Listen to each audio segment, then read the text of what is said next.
worked for years on this legislation. A senior member of the Judiciary Committee, I yield her 1.5 minutes. The gentlewoman from California is recognized for 1.5 minutes. Thank you, Mr. Speaker. The Immigration Subcommittee, which I chair, held 17 hearings in 2007 to examine every aspect of immigration reform. And one of the most memorable in the series of hearings was the hearing on the plight of undocumented young people who've been brought to the United States as children, including Tam Tran, then a PhD candidate at UCLA, who tragically later lost her life in an auto accident. They grew up in the United States, attended American high schools, often knowing no other country as home, no language other than English, yet they were faced with a dead end once they graduated from high school. Their immigration status prevented them from working, paying taxes, serving in the military.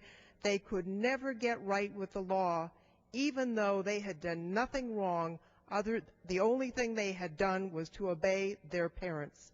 The DREAM Act would allow these young people to apply for conditional immigration status with a series of conditions, and would allow these young people to step forward, register, pay their taxes, get right with the law, and contribute to this wonderful country. You know, we hear a lot about the rule of law.